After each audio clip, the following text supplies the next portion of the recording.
It's time to wake up and let the weirdness begin. It's the KVJ Show to start your morning. Kevin is the host, and his skin pigment is whiter than Casper the Ghost. Virginia sounds like this. Nickname Vicious Beast, so don't get her pissed. Jason talks like a spaz, and he loves to talk about Bigfoot and stats. So get ready, here we go. You're listening to 97.9 with the KVJ Show. Okay, everybody. Hello, and welcome to the KVJ Show. Yeah, here we go. Lovely little Wednesday. Chilly. Yes, it is. Yes, it is. Boy, we are in it. Oh, man. This cold. It's crazy. Now, keep in mind, we are coming from South Florida perspective here. So when we say this cold is crazy, it is 48 degrees. Feels like 44. What do we need to get when we start getting ice? 32 is your freezing point. I feel like I'm teaching a basic science class here. I don't think we're going to get it. Nah. Maybe next week, they're saying. Maybe like on Monday. It's going to stay a little chilly for longer than we're used to. Yeah. But like next week, maybe. But I think the last days of the fair will be the best days of the fair weather-wise. Do we want ice? No. Yeah, we don't want frozen stuff. I don't want, no, it's too much. People here don't know how to drive in the rain. Yeah. Give them ice. You're right. And there will be a lot of We're problems. miserable with this temperature. Yeah, I don't think South Florida has seen any kind of ice for 48 years. Wow. 48 years. Let's not do it. Yeah. We're not ready. Right. Yeah, it must have been. There was a year when I was a kid, we did have icicles. I do remember. I was like 5-ish. I don't want to argue with the source. Yeah, they say January 19th, 1977. Wow. I know it snowed here in 77. Yep. There were times, though, you'd go outside, there'd be icicles on the trees. Really? But Okay. I haven't seen that since I was a child. Yeah. Okay. There was a video, one of your homies out of Ohio put this TikTok up, and this guy heated his driveway. You know how you can put like heated floors in your house? He heated his whole entire driveway. It was pavers. Yeah. And under it was heated, and there's just no snow. And meanwhile, all of his neighbors, all of his yard, everything else is piled high with snow. Smart. It's like, oh, that's brilliant. Yeah. If you could do that, why not? Just take it from me. Get a heater that is quiet. I had one in Oregon, and the entire night it sounded like someone was talking to me. You don't want that. Trust me. Scary. Yeah. I think is that a space heater? Dog, I was so confused in Oregon. I'm sure it was a space heater, but it made noises and it talked to me. Okay, yeah. The space heaters will sometimes. Florida boys trying to operate a space heater is pretty funny. Oh, I burned my hand. I burned my hand so bad and then screamed so loud. What is this heat? What is this thing? Wait, you touch it and it burns you? What's going on? I'm too much of a Florida man. That's it. Doesn't get those space heaters. Yeah, I saw somebody had taken one of the, you ever seen the snow plow, the snow blowers that they have? And that's a utensil that they have up north. It's just like a lawnmower for snow, and it kicks it right out the side. Somebody had taken it, and they did like what a Roomba would do. Oh. And it was self-propelled, and they just put it out there, and just like a Roomba goes around and detects the edges to sweep your carpet, it was doing the same thing for the driveway and their whole walkway. They had a huge, long driveway that, sometimes you'll have hills and you go up, and it was doing the whole thing all the way down. Like, now that's the way to do it. They're using ingenuity. I love it. I love it. Necessity is the mother of invention. Absolutely. Who the hell wants to go out in this weather? Smart. Yeah. Well, a lot of people north, it is really dangerous for a lot of people. They don't realize, down here we always talk about get your heart scans. People, in a sense, they brave it for the first time, and they got to shovel themselves out. And so they get out there, and there are a lot of heart attacks that happen up north because these people are not used to physical exertion. They're going out there lifting heavy snow and, really getting it going. It's a workout. It is. If you're not careful, the shovel will get you 100 different ways you didn't even know was possible. There was also a video of a guy who was running and doing that shovel like you're talking about, but he was just doing it like scraping all the ice off the cement. And he hit a crack in the pavement. Oh, yeah. And it went through his stomach. He's like, ah. Oh, yeah, you stab yourself. Stab yourself right in the gut. That's a legit thing, yeah. If you've ever shoveled snow, you know about cracks in the sidewalk that you don't see, and you go all in, yeah. You hit that concrete. We're lucky, y'all. Yeah, no, the things that we don't relate to are they're things you don't want to relate to. Cracked lips constantly. Yeah. My one buddy who never lived in snow said as soon as he started living up where there was always snow, he goes, my lips never recovered. They were always just dry and not healing. I told you about that. The last time I lived in cold, it's now been 27 years. But I got eczema, and I still haven't shook it. I still, like almost 30 years later. Well, it becomes an autoimmune response, and I think your body just can keep it for the rest of your life. That winter in Kansas City. Back in 1998 changed me forever. My daughter went through it. She had an autoimmune response, and now her immune, it never went back. My mom. It stayed. My mom got it too, and she would sometimes say when she'd get stressed out, she would see little welts come up on her body. It can absolutely be induced by stress. That's what happened to Mags. And my mom was always stressed out, so she always had eczema. It sucks. Yeah, that's it. So we got it pretty easy down here. Yeah, we do. So I know we're like going, oh, it's so cold. And yes, for us, it is going to be a little bit chilly, but we will survive. The sun will come out tomorrow. Mm-hmm. Yeah. Jay Trudeau in our chat said it's 26 degrees in Tallahassee. It's supposed to be a high of 10s this weekend. Ooh. Yeah. So that's different. That's a different level of cold. When I was up at school in the Panhandle, I remember one day it got up to 16 degrees. And I go, this is Florida? It's really not Florida in the Panhandle. No, the Panhandle is really Alabama. It's Alabama/Georgia mixed into one. Yeah. Kate's in Minneapolis right now. She said it's -1 currently. Damn. Oh, girl. I mean, what is that? You don't even want to go take a shower at that point. No. That is a different level of cold. So God bless y'all up north, man.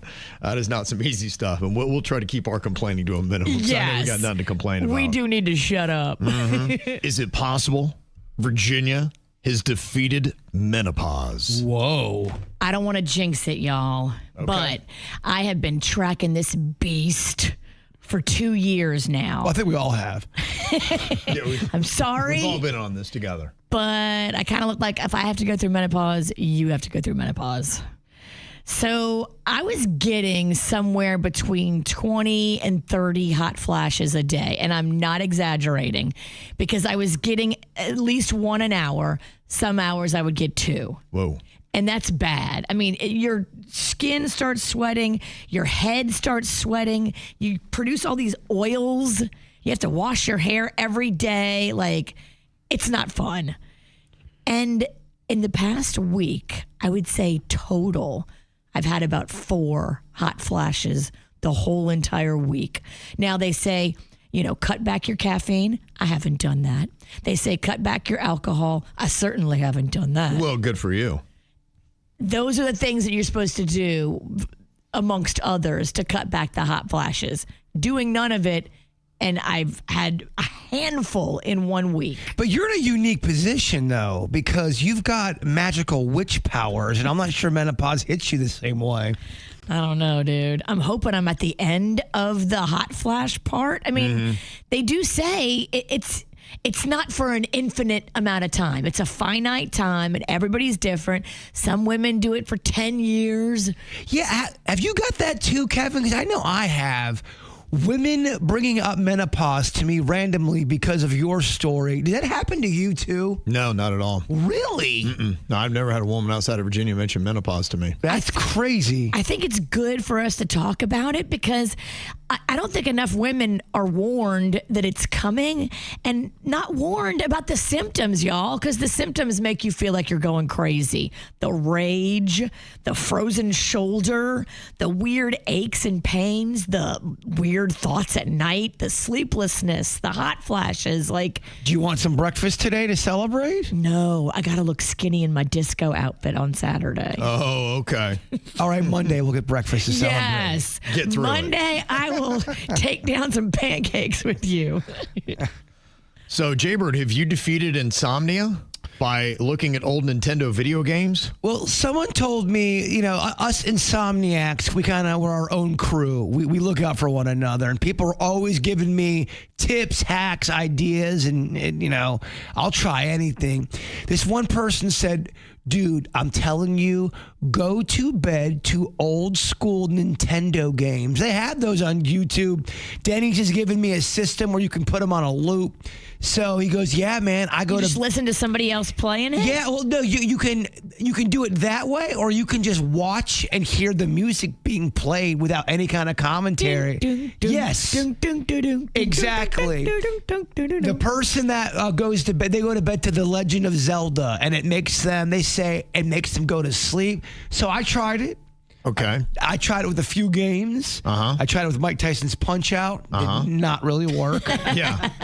Physical violence games, maybe not the answer. Tried it with Contra. It's a war game. Didn't work. Yeah. Although I do love these games. Super Mario Brothers to me was the least offensive. Very benign. Yes. I personally did not sleep a wink last night. Did not work for me. Yeah, I was going to say that. It wasn't my jam, but this person swore by it. Because you keep wanting to get up and save that princess. You're right. I'm always afraid I'm going to run into one of those little, I call them owl guys. What do they call those little? The Goombas? The Goombas, yeah. The ones that if you're big Mario, you run into you them. Squish them. You become small Mario. Yeah, I'm trying to jump over them in my head. Yeah, so no, Nintendo, but that might work for other people. I think it'd be a small number. That doesn't seem logically like a great plan. Yeah, because aren't you supposed to get peaceful? I don't know. Somebody said they want to go to bed too, and it's a real thing as I've seen the video. It's an 8-hour loop of zombies just trying to climb a fence, and all you hear is about 100 zombies going. Yeah, that person is a psychopath. Yeah, that's you're wired different. Yeah. Yeah. They have a bunch of. You might want to check the trunk of that person's car for bodies. They said it puts them in a relaxed state. Not me. To me, what I think you need is more of a constant sound. Whenever I have any audio on, what wakes me up is when it changes. Mm-hmm. The volume or the action, the activity. Video games are going to change a lot. If it was a slow of zombies, maybe that actually would work better than video games. Your zombie's very creepy. I don't know, Kev.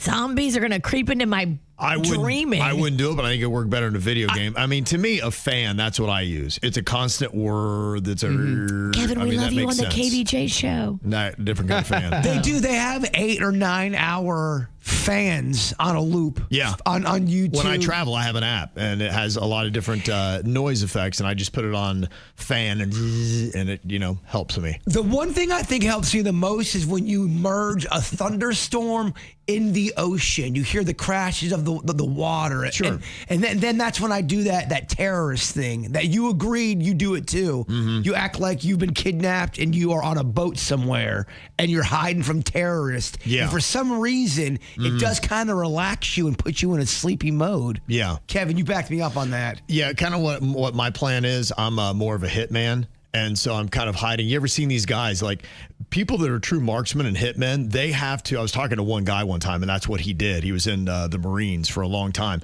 and they would have to lay there sometimes for days on end, and they couldn't make any kind of movement or else they'd be detected. And Did they just piss themselves? Yeah, they would. Yeah. Oh my gosh. They would. He'd have to, yeah. So you'd have to lay in it. And he said sometimes you'd have ants crawling on you and things like that, and you really can't make any kind of movement because you have to be super still because they're just waiting for that moment to get off their one shot. They're covered in a camouflage kind of netting, things like that, and so they're just sitting up there. They may have brush coming off of them to kind of blend in with the topography. Wow. Can you imagine the mindset that it takes to be that kind of a military guy? So that's what I always think. I'm like, imagine you're in that situation and you have to lay as still as possible. And so that's and your mind's like, no, you're not, Kevin. Right. I'm not doing this for real. I'm not peeing myself. Yeah, right. Don't. If you're trying to fall asleep, don't pee yourself. If I really took it to that level, I should pee the bed. But what you're describing is the same concept I am describing. It's just a different scenario. It's a scenario to get your mind in. It's like the guys from Die Hard are on this boat, and I got on this boat, and I'm doing the same thing. They can't hear me. Yeah. And for whatever reason, it starts to put my mind in a meditative state. Yes. Even though it sounds like an insane person. Focus on the stillness. Yeah, you're like, oh man, they got the guns. They can hear you right now. You better stay still. But in your scenario, you're not in control. In my scenario, I am. That's what gives me the ultimate calm. Shocker. Even in my scenarios, I've got to be in control. That's the only thing that works. Okay, so Virginia has defeated menopause. Jbird did not defeat insomnia, so we're 1-1. Denny's, did your cat defeat diarrhea? I think we're diarrhea free. Oh, that's great news. Great news. Like a year and a half of that. Huge. Yeah. A long time. No more vomiting either in those weird piles. I mean, that's another round of applause. That's great. I know, again, I don't want to jinx it, but I have not seen any vomit or diarrhea. So is it confirmed your cat had cat COVID? It was cat COVID that got her. That's why nobody can figure it out. Did she not remain 6 feet of distance away from the other cats? Never had a mask, none of it. That's why. Yeah. It's hard to get that cat to wear a mask. My gosh. Other cats in the neighborhood that were wearing masks, they were getting so on her about the mask because it was all debate. I wear a mask, you don't. It's political. But, I mean, it could be something weird like that. It took them a year to figure that out. That's great. And it took that long for your cat to get over COVID? Yeah, well, it was a 40-day medication. We had to inject liquid into the cat's mouth for 40 days, which is horrible. You have to, 40 days. I'd wrap her in a towel and I'd hold her under my arm and just squirt it in her mouth. And then she'd freak out. And you're allergic to cats. Oh, yeah. Would you say that was pretty much daily a low point for you when you had to do the mouth? Yeah, I did it for a while. Generally took control of that situation and did a lot of it, which she didn't really love either. Because you kept dry heaving when you had to do it. You just feel terrible. Sometimes it'd take two of us to do it. She'd just be in a mood where you couldn't really pin her down. Wow. Yeah, it was pretty awful. I have to do that every day. Well, 40 thank days. goodness you're through it, babe. That's awesome. So we changed so many things to figure this out. So I think we're gonna change her diet back to something less expensive. They had us on this super expensive cat food that supposedly doesn't irritate their stomachs while we were figuring it out. We just finished that bag, so I'm going to buy a regular, Okay. The cat beat COVID, but now it's got menopause. And now it's got a refined palate. Yeah. It's going to be like, what? What is this slop? Only want snooty food now. Is this normal or nope? Sleeping without a pillow. And should you be sleeping without a pillow? I don't know if I can. I don't know if I could either. And I'll tell you, it's not normal because 90% of people say they do not.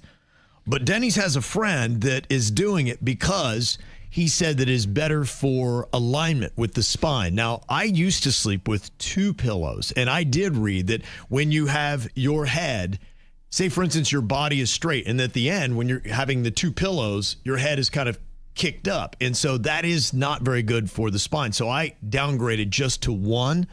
I do a nice little pillow, and it's one of those ergonomics and very flat and very great. And I feel like my spine is in alignment, but could it be better to do no pillow? Now, why does your friend say no pillow as opposed to just 1?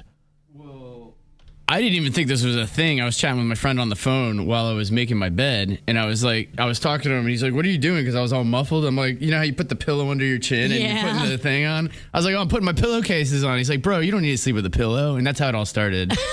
And I go, "Why?" And he goes, "Dude, I haven't slept with a pillow in over 2.5 years," and he goes, "It's changed my life. My back doesn't hurt." He works in construction. He's like, "My back doesn't hurt. My neck doesn't hurt." I tried it last night, and I can't. It's awful. I can't even imagine how you would do this. You have to try it, and you also have to have a video game playing in the background. But I feel like if I sleep without a pillow, my head's almost like kind of... it's miserable. Yeah. Well, you're talking about proper alignment.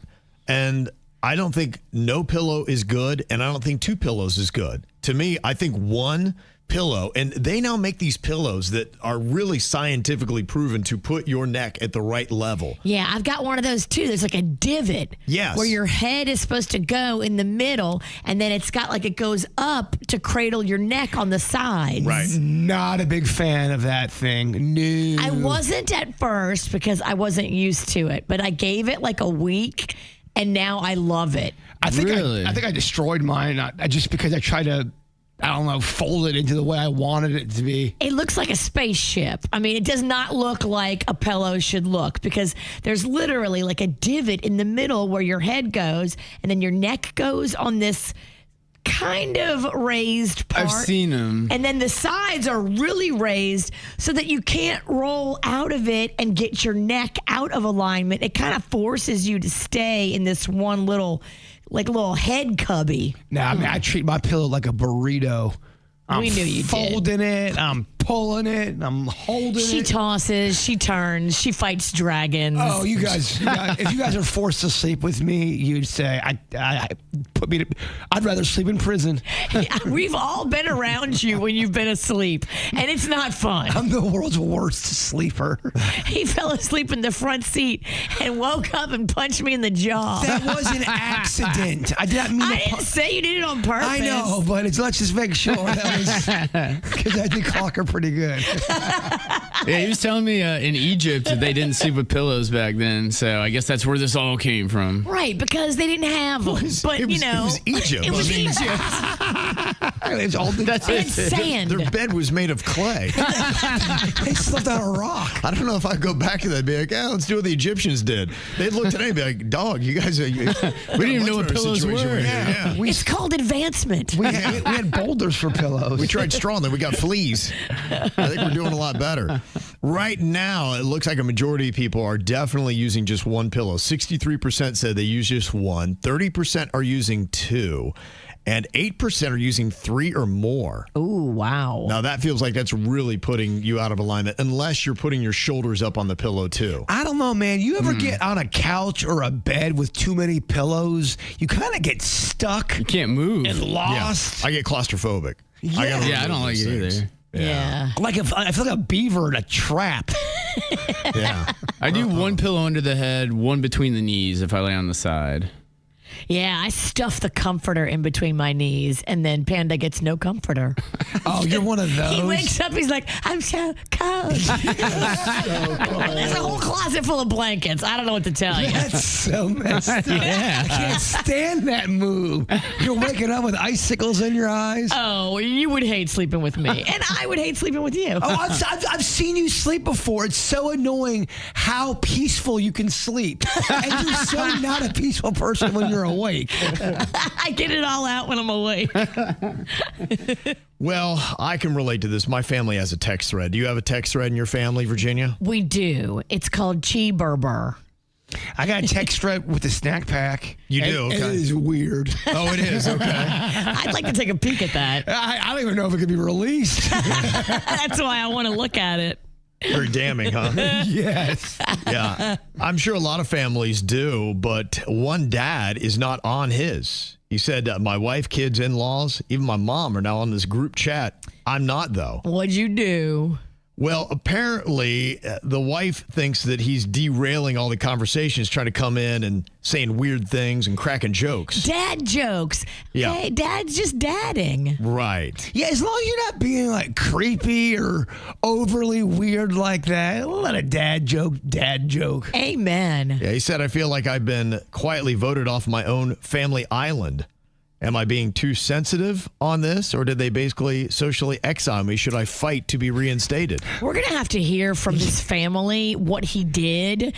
You, like Jbird said, though, you have to have a pretty heavy infraction to be kicked out of the text thread. I don't want to give this man full innocence here, but let's see what he said here. Because if it's something benign. If it's benign, you guys are jerky, and when he's dead and gone, you're going to feel bad about kicking him out of the family text thread just for a few corny dad jokes. But if dad sounds like a predator, yeah, I can see why we got to block dad. Yeah, hope not. We got to talk to the mom. Yeah, if he's saying weird comments or jokes, you cannot boot dad. If he is inappropriate or he's trying to stir things up and making people angry and fighting with people in the family thread, then maybe. But ultimately, you would think dad might have a say in the phone plan that the entire family is on. Yeah. And so if you want to cancel dad out of the thing, I can cancel all you from the phone plan. So, yeah, if you want to play the cancel game, I think you're going to hate my cancel more than I'm hating yours. Let's go. Yeah, so I think dad needs to stand up for himself, and every dad should be on that family text thread. If they're only cracking dad jokes, it's what their job is.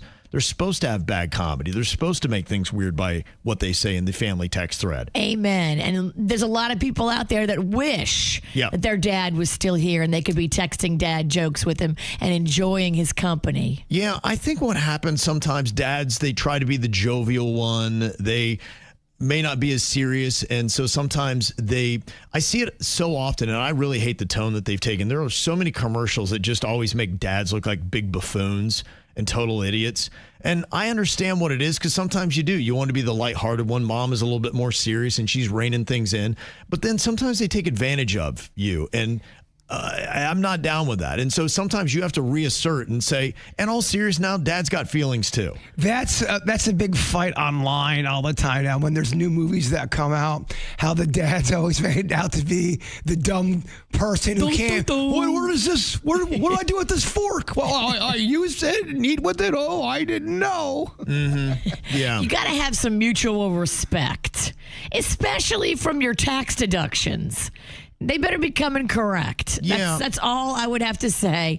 You guys not respecting dad, everything dad does for you, I think you may need to readjust how you're handling this. Sometimes dad does have to reassert himself. Look, I know, and you hate to do it because then you look like the heavy, but you're like, no, I'm kind of tired of being clowned on. And something like this, removing me and ostracizing me from the family because of my dad jokes, I'm going to go for that. So I'm going to, for a second, be serious dad, and I'm going to take all your phones away. You're not going to have them for the rest of the month. And then you guys could have maybe a thread where you mail each other your comments, and I won't be involved. Yes. So here you go. Here's some stamps, and here's some stationery, and you guys can start mailing your comments, and just don't address it to me. That's fine. But this is how you're going to leave your comments with each other. Now, it'll take you 3 weeks for you to get one message across to everybody. But if we're going to do that, this is how you're going to do it. Sometimes you got to put it on the table. Absolutely. And his dad needs to put it on the table and say, I'm sorry. We're going to do a reset here. You're the fruit of my loins. I don't think so. Yep. Take the cheapest television, rip it out of the wall, and growl at everybody and walk out. Yeah. That was a joke. Not condoning violence. There is one franchise that dominates this list of the highest rated movies of the past 25 years, according to IMDb. Jbird, what do you think that franchise might be? Is it Marvel? Is it Marvel? That would be a solid guess. Can I have one more guess? Yes, you may. Harry Potter. Harry Potter. That's a good guess as well. Last guess, and I'll leave for the day. Okay, let's see if you okay. Star Wars. You're going to go Star Wars. No, not the dominant franchise of the last 25 years. According to the ratings on IMDb, it is the Lord of the Rings franchise. People love the Lord of the Rings. Yeah, it's pretty amazing to look at how highly rated the movies are in this franchise. They've got the number one rated movie the last 25 years. The number two movie. It is The Lord of the Rings, The Return of the King. That was the third one in the trilogy. That is rated a 9, I believe, out of 10 on IMDb. Then you have The Fellowship of the Ring, which was the first one in the franchise. That is ranked number 3. And then you've got The Lord of the Rings, The Two Towers, with an 8.9 rating at number 4. And honestly, probably Virginia's best performance in any movie she's done. Her role as Gollum. Yes. Was amazing. What do you mean? Especially good in that one. It was amazing.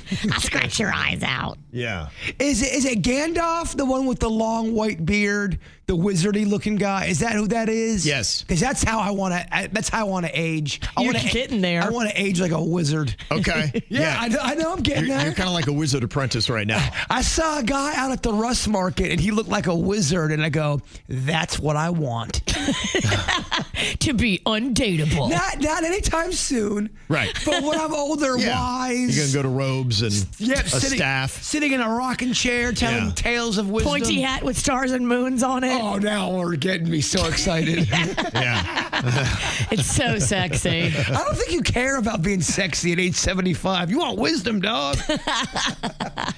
Yeah, they've got 3 of the top 4 movies when it comes to ratings on IMDb. And I like that because they've got millions of ratings. These are people going on and giving their own thoughts. And so that is kind of the fan vote. So if you've not checked that franchise, now you do, I think, have to be into the mystical world. Virginia would absolutely hate every single second of it. It's not really my thing. Not your thing, but I love it. I just can't believe how old it is. That franchise now is 25 years old. The first movie came out 25 years ago, The Fellowship of the Ring. I watch so many things and I go, my gosh, if Virginia was here right now, she would hate this so much. The only thing you would like that I watch is Dateline. The only thing I would like in your house is The Bar. You know, The Bar mixed with some Dateline murder and The Bar. Oh, You're right. Yeah, I do love a little murder. The overall number one highest rated movie of the past 25 years, The Dark Knight. For the Batman franchise. That's a 9.1 out of 10. You take out Heath Ledger, though, does it get the critical acclaim it gets? I don't know if it does. No, yeah. I mean, that really is what made it. I mean, the rest of it was good, but he was exceptional.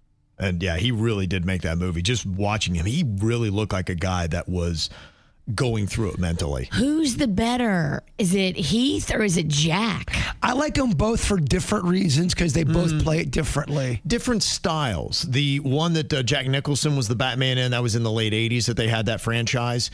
And it was more based off the TV show, so it was a little bit more spoofy. And campier. Yes, and comical. The one that they did with the other franchise with Christian Bale was darker, edgier. And so it seemed a little bit more realistic. And gritty. You were scared of that Joker. Mm-hmm. I never seen him. Yeah. Sometimes you got some tendencies that remind me. Yeah. The Joker. The smile, definitely. Inception, they have a number 5. That is an 8.8 rating. Did you like that one? I did like that one. Well, it's a whole French music soundtrack, too, which I love. The soundtrack from Inception. It's one of them classics I have not seen. What? Yeah, I haven't seen Inception yet. I had seen it, and I think I was, it's one of those movies I was in and out of. I think I was watching it on a plane. You can't be in and out. Right. You kind of got to focus because, I mean, it was hard for me to follow. I had to rewind and watch and rewind and watch. The weird thing about watching, it's about a guy that's in and out of dreams, and I was in and out of dreams, and I didn't know what was really happening and what wasn't. So Yeah. I'm not sure what was my dream and what was the movie. You didn't do it right. You need 100% focus. Yes, okay. So you were living Inception while watching Inception. It was You kind of were the weirdest thing. Inception. I was mirroring the movie I was watching. It's kind of crazy. Some of the other movies that dropped into the top 25, things like The Departed came in at number 11. Fantastic movie. The movie Whiplash. I still haven't seen that, and I cannot believe that now is a movie that is 12 years old. You would love that movie. Yeah, I think I would as well. I need to get to it. That's a movie where the guy, the main teacher, plays such a great jerk. You know, just how some people capture it in a movie. He's a big part of it, and his performance of what a jerky guy the teacher is awesome. Yeah. There are 2 other franchises that did well. The Spider-Man animated Across the Spider-Verse and Into the Spider-Verse. I saw that because I saw that in the Kravis Theater. They had a live orchestra and they were showing the movie up on the big screen and the orchestra played along with the soundtrack. Yeah. That was such a cool way to see a movie, by the way. The other franchise that is doing well, we'd already talked about the first Batman movie, or The Dark Knight, that came in. That was actually the second from that franchise. The Dark Knight Rises, the third in that franchise, is in at number 24. So you've got the Batman series has 2 in there. The Lord of the Rings dominates, and then the Spider-Man did really well. And then the other franchises that didn't show as well, Avengers did get Infinity War at number 19 for the best rated movies on IMDb. And then Dune Part 2. I'm really excited about Dune Part 3. Yeah, there's a lot of good word of mouth at Dune. It's always on HBO. I enjoyed it. I didn't know. I just said, you know what, I'll give it a shot. I watched the first and I watched the second, and then I got to the end of the second. I'm like, ooh, I am all ready for 3. So I can't wait for that to come out. I thought that was good. Little surprise, Hunger Games isn't on that list. Or is that too old? No, it's not too old. It's not older than Lord of the Rings. I just don't think it's as liked. So if you do like it, you got to get onto IMDb and give it a positive rating. Virginia, you might be too soft for Hunger Games. Oh, I'm definitely too soft. For kids killing kids, I'm good. It did take me a minute to get that concept to go, it's a pretty dark movie. Okay, so I'm going to test your knowledge here. I talked about the Batman and you talked about Jack Nicholson. What was the year that the first movie of that franchise dominated the box office? It was the number 1 movie. What year did that happen? In what year, Virginia? Oh, I was hoping Jbird was going to go first. I can go first. I'm just kidding. Oh, okay. I'm going to put 1987. Jbird. 87. 1989, Kevin. One of you is correct. It is 1989. Oh. Bird. Nice work. I was guessing. I just watched that movie about a month ago, so it's fresh on the old brain. How did it age for you? I like it a lot because I think Michael Keaton is my favorite Batman, and I do like Jack in that. I like his take on it. Yeah. I also like Heath Ledger's take too. It's just two different takes. It'd be an interesting experiment. If you've got a younger child and you grew up with that movie, show it to them and see what they say. If they know the grittier franchise, when they see the original franchise, they'd be like, whoa, what is that nonsense? Well, the tones are completely different. They are, absolutely. I mean, they're radically different movies, even though they kind of have the same characters. It's a superhero movie, but it's got a different flair. I'm just curious if kids today would like the original Batman. They had a great toy line back then, too, Virginia. Not that I got some of those, but I do. What toy line don't you have? Do you really want to get into this? You do not want to get into this. Be here a while. You seen his latest video showing off his toy collection? You can charge $19.99 for admission to your toy museum. We're not there yet. And it's not just a toy museum. It's a pop culture museum. You may have a problem. Yeah, I know. Or maybe you got a solution. Yeah, exactly. You're right. It's the KVJ Dirt of the Day. It's the KVJ Dirt of the Day. Virginia, take it away, because you know we need that Dirt of the Day. This Dirt of the Day is brought to you by my new closet designers, Closets by Design. Well, it looks like it's happening, whether you like it or not, Jbird. Dirty Dancing is returning to the world as a sequel, and your girl Jennifer Grey is gonna be in it. So what happens to Johnny Castle? Is this gonna be zombie Johnny Castle? I don't think Johnny's going to be there. Now, she did talk about how she's not interested in reprising her role as, the whole young baby who is in the thing and the love affair and all that kind of stuff. I mean, she's 65. Can you really call somebody 65 baby? Let me guess. She's opening up a dance studio and teaching the ways of Johnny Castle. There'll be a new baby. There'll be a new Johnny. Exactly. The lessons of the past will now become the lessons of the future. Yeah, it's happening. So we are going to have to just stay tuned, and whether you like it or not, hopefully they don't tarnish the Swayze image. Kev, are you excited, or do you wish somebody would put this movie in the corner? Yeah, I'm with you. I'm very pessimistic without any idea what the plot would be. I can't imagine what plot you would have where this movie would work and you would feel even half as good about this movie as you did the original. Yeah, you could definitely come up with a plot. Now, is it a good plot? Right. The plot is we've run out of ideas in Hollywood. Well, the reason why you liked Dirty Dancing was because of the relationship between Baby and Johnny. Right. They are opposite, but yet so the same. There was heat, excitement. Maybe it just mirrors real life, and Johnny's dead in the movie too. And that's all the movie's about. Wow, what a pick-me-up. Yeah, see that one on the weekend, guys. Yeah. Well, the dirty details are definitely going to be coming out because Denise Richards and her ex-husband Aaron Fipers are fighting it out in court. And whenever you have to do that, you have to do everything in legal filings, including like whatever money you make, including like child support, including like income from here and there and everywhere. And this deadbeat Aaron Fipers, who on the show, Real Housewives of Beverly Hills, who on the show threatened Denise with violence, who forgot he was on a hot mic and threatened to crush her hand, quote, end quote, crush her hand. He said that on a hot mic.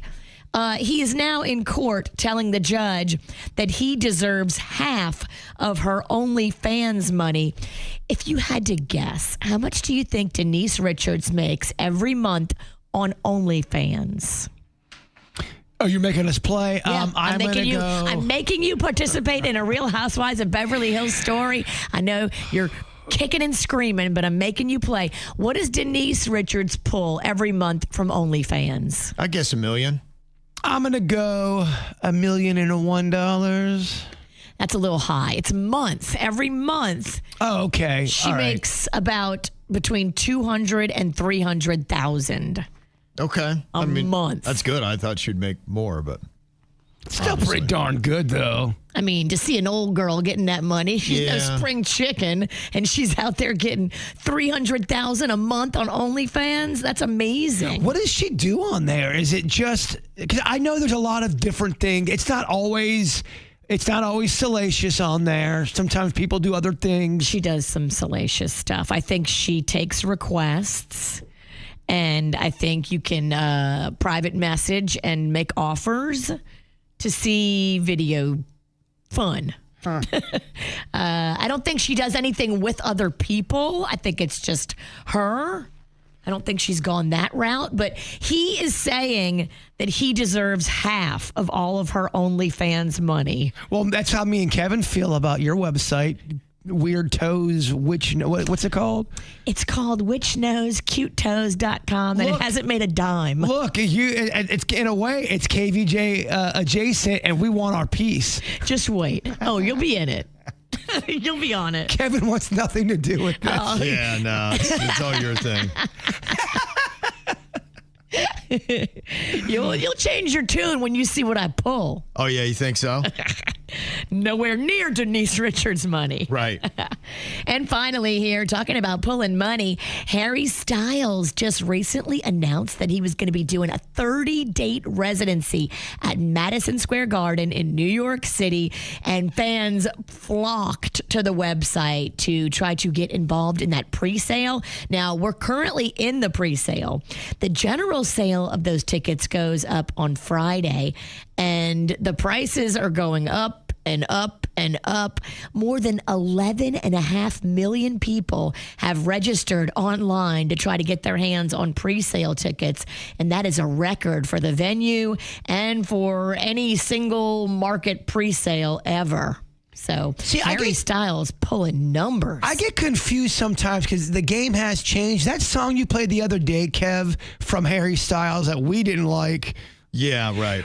Is that the song they are trying to release as the hit that they're trying to get everyone to listen to? Yeah. Or is that just a song he did and they're just saying, here's what Styles has got? That came from the record label. Got ya. But it's new. Yeah. Even if you don't like it, which we kind of didn't like it, he can rest on his laurels of a lot of other great songs that we did rock out to. I will say, towards the end of us playing that, more people started saying they did like it. So it was mixed. Some people did like it in the chat room. We'll see how it does on the charts. You can put him on mute, and I'll watch that for sure. The thing that's been impressive is some of these artists that have been out for a long time, and they've released a single, and it's gone right to number one. Bruno Mars just did it with his new one. Taylor Swift had done it with her new one. It's that Midas touch. Yeah, and it's really interesting because I was reading an article about how bands in the 70s and 80s seem to have a shorter window of hit potential, and it's expanded a bit. Taylor Swift, 20 years into her career, is still cranking out number one hits first time she comes out with them. She writes a song like nobody, y'all. You may not like her, but man, that girl is good with the pen. Yep. And that's what's going on in your dirt. Well, I pretty much did this all the way through high school. Didn't know any of the answers. I just tried to make it sound like I did. So that's where we got this game, Am I Close? I would kind of think maybe I knew a little something about what the answer could be, so I just went off of that. And that's kind of what this is for you guys. Virginia, Jbird, and Denny is going to try to BS their way through these answers and make it sound like they know what they're talking about here. Okay, so Virginia, I'm going to ask you, why do we have different blood types? Tell the class, Virginia, why we have different blood types. Well, we have different blood types because we're all from different regions on the globe. And you need different immunities. You need different foundations of your health depending on what atmospheric conditions and geographical conditions you're exposed to. Some of us need to be better in cold weather, so you got that cold weather blood. And then some of us are like tropical. We got that tropical blood. Yeah. And then we're more like unfazed by, say, malaria because it's in our blood because we get, that kind of blood. So I think it's all about the region that you come from. Yeah. Initially, your ancestors. Okay. Now we're all like a big blending pot, and that's why everybody has everything. Right, okay. Much like the globe, all different people came from all different areas. Huh. Okay, and that's why we have different blood types. Am I close? All right. And we'll find out here in a second. Jbird, can you tell me why is it that some people get motion sickness and other people do not really seem to? So if I was just talking to a professor from Duke about this. The reason why, the main thing is because of vertigo. And people who have bad cases of vertigo, like myself, I am a victim of vertigo. Yeah. It has your equilibrium all off center. And it's something doctors haven't quite discovered. Some people say it's hereditary. Some people say you're born with it. Some people say it's the poisons you're putting into your own body, whether it be, i.e., Hot Pockets, whether it be bananas not made from the ground. Am I close? Bananas not made from the ground. That'd be every banana. Exactly. That's my point. Am I close? Oh, okay. And Denny's, can you explain to the class here, why do fingers wrinkle in the water? Yes, well, that is because if humans spend a lot of time in the water, you slowly morph into a fish. And that's just the beginning phases of the metamorphosis. Yeah. You create wrinkles and you slowly just absorb more and more water until nobody's tested out long enough to actually turn into the fish. But if you do long enough, you'll eventually become waterlogged. So you were talking to the professor from Yale as well then? It was Yale. I talked to it was Duke. Dookie. Your answer's Dookie. It was Dookie University. Denny said, you a pre-fish. Yeah. We're pre-fishing right now. Pre-fish. Don't stay too long. Wow, the things you learn, huh? Okay, who was the most right? Who was the most wrong here with their answers to the class and Am I Close? You can let us know your thoughts right now on the KVJShow TV channel on YouTube. Okay, so who gave us the best answer in Am I Close? We asked Virginia, why do we have different blood types? And she said it was based on atmosphere and geography. Okay. Now, it has a little bit to do with genetics. It's the proteins that are in your red blood cells. But they say that the variations arise due to differences in genes that are inherited from your parents, and they've evolved over time to serve various biological and immunological functions, such as immune responses, infection, and some things like that. So I think you were kind of going with that a bit in a roundabout way. A teacher would be like, well, it's kind of right. I threw in malaria. That should count. Yeah, right. Exactly. You could argue getting a decent positive score there. No, I agree. Now, we asked Jbird, why do some people get motion sickness while others do not? And he said it had to do with poisons being put in your body like Hot Pockets and bananas that are not made from the ground. I talked about vertigo as well. Let's not sell this answer short. Yeah. Mm-hmm. It has to do with your eyes and your inner ear sending mixed signals to your brain. Basically, it thinks that you're poisoned when you get that way. Isn't that crazy that your brain is thinking you're poisoned? That's in essence what motion sickness is. It's a terrible feeling. And if you are a person that gets it, it doesn't take a while. Or it takes a while for it to finally kind of chill you out. You can have that motion sickness go on for hours. It's terrible. It's one of the worst feelings that you can have in life. And then we asked Denny's why your fingers will wrinkle when you sit too long in water. And he said it's because you're morphing into a fish. That's crazy, right? I would love to be a mermaid. How fun. Mm-hmm. Apparently what it is it's your body's nervous system trying to get you a better grip when you're wet. It does it on purpose. I guess thinking that maybe you're stuck in water, you might need to climb out. So by doing that and pruning your hands, you then have better grip so you can help pull yourself out of the situation you're in, knowing that your body is not meant to be in the water for a long period of time. Would you ever play that game when you were in the tub as a kid where you acted like you were old? Like, I'm so old, I can't get out. Yes. Look at me. Yeah, I play it now, but I'm actually just wrinkled. It doesn't go away. I know. You would think now that my fingers would go flat, but they don't. It doesn't do the opposite. So the best answer, it was close. Virginia and Jbird neck and neck. Wow. Virginia wins by 2 points. Wow. 42 to 40%. We all know, though, the story of 2026 is all about second place. It is, yes. Yeah. So we don't want to win. It's too much pressure when it comes to that. Number 2. Is there something you have a random, strong opinion about? I know we all do. That's what we want to know. What is yours? 877-979-0995. WRMF. Call or text him in. 877-979-9763. This text says, it should be illegal to carry out a prolonged two-person conversation via a group chat.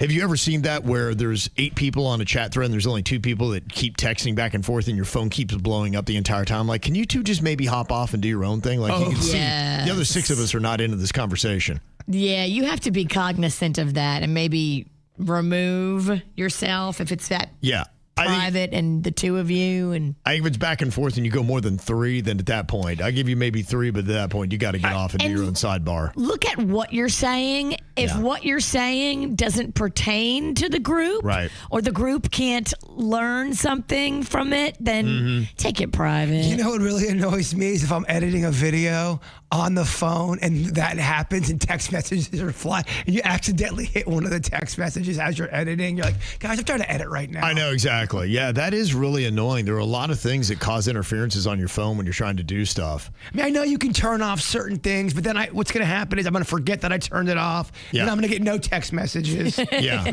What happens is I'll be doing the screen grab where you're recording a video that's on your phone. It's like a 3-minute video. Every time I get to the 2-minute, 56-second mark and somebody texts and it drops down, I'm like, gotta start all over again. It sucks, too, if you accidentally hit the text thread. You're like, dang it, I'm in the thread now. That is rough. Don't feel like they have it all the way right yet. This person says websites need to realize that no one ever wants the site to be able to send you notifications. Is anybody going, yes, absolutely, I want some notifications. I want to make sure when I'm doing that screen grab recording that your notification comes and drops right into my recording. The only one I would say that I've ever been like, yeah, I do want the notifications. Domino's does it right. They play games with you, and the prize is free pizza for a year. And so they're like, hey, we're just letting you know right now. We're going to send you a text sometime today. And the first 10 people nationwide that respond get free pizza for a year.